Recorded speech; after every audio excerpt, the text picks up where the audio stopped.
Հայրենիքի համար նահատակվածներին հիշատակը հարգելու, խոնարհում բերելու համար թեև ամենայն մշտապես պարտադիր չէ, որ դա որևէ կոնկրետ օր լինի, դա մեր ժողովուրդը իրականացնում է Հայաստանի Հանրապետության տոների և հիշատակի օրերում ամրագրված գրեթե բոլոր հիշարժան օրերին, անկախ նրանից դա տոն է, թե ոչ տոն օր է, բայց այնուամենայնիվ մենք ինքներս ըմբռնումով մոտենալով և կարևորելով հայրենիքի համար նահատակվածների համար առանձին օր առանձնացնելու հարցը դեմ ենք այն մոտեցմանը, որ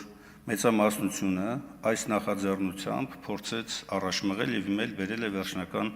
քվեարկության։ Հունվարի 27-ը մեր համար անընդունելի էր համարվում 2-3 պատճառներով։ Առաջինը այն, որ այնուամենայնիվ ենթատեքստը այս օրը որոշելու թիրախն է հայոց բանակի, երբ որ նույնիսկ սկզբնական տեքստում, նաև հիմա էլ զոհ բառը փորձում է զուգակցվել բանակի հետ։ Երկրորդը ավելի շատ սա նմանվեց և այս ընթացքն է ցույց տվեց, որ ավելի շատ PR ակցիա է, քան թե իրական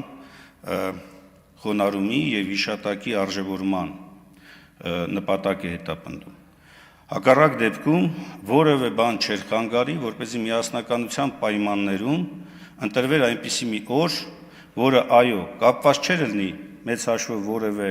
ռազմական իրադարձությունների հետ, նաև կապված չէր լինի թիրախավորման հետ, այլ այն իր մեջ կամփոփեր և կներառեր շատ ավելի համապարփակ, համընդգրկուն և նահատակներին համարժեք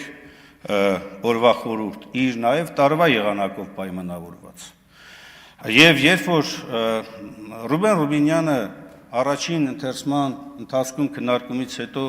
անդադ հեռախոսազանգերի միջոցով փորձում էինք ճշտել ու առաջարկեց խաչվերացի հաջորդող օրը, մենք ինքներս ոգևորություն ապրեցինք, որ ինչ կարևոր է, որ այս համաձայնությունը եղավ։ Ինչու, որովհետև շատ լավ օր էր ընտրված խաչվերացի հաջորդողը, որովհետև նահատակների հիշատակումը, խոնարհումը ունի նաև հոգևոր մեծ խորհուրդ, շատ հոգևոր մեծ խորհուրդ, իսկ խաչվերացը ամենախոշոր հոգևոր խորհուրդը իր մեջ ներառող է, որովհետև խաչվերացի տոնը կապված է հենց վասն հայրենյաց, վասն հավատքի զոհված մեր ժողովրդի նահատակների մասին։ Եվ այն, այո, ամփոփում էր բոլոր ժամանակներում նահատակված հայ ժողովրդի զավակներին։ Ու սա շատ կարևոր էր, կրկնում եմ, որ ուներ նաև հոգևոր խորհուրդ, բայց երբ որ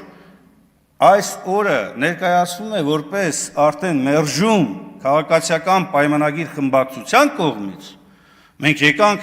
այն եզրակացության, որ այստեղ ընդհանրապես փաստորեն համաձայնության հարց չկա։ Կա ընդամենը մի խմբի կողմից պարտադրանք։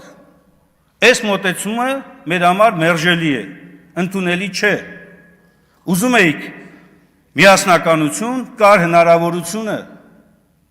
հնարավորություն, ընդ որում խաչվերացի օրը մենք չէինք առաջարկել, Ռուբինյանն էր առաջարկել, մենք համաձայնվել էինք։ Ես էլ միամտորեն շատերին մեր նաև ընդդիմադիր դաշտի համոզում էի, որ հնարավոր է այստեղ համաձայնության գալ։ Հիմա դուք ցույց տվեցիք հակառակը, հետևաբար մեր խմբակցությունը այս վարքագծին դեմ է քվեարկելու, ոչ թե հիշատակման։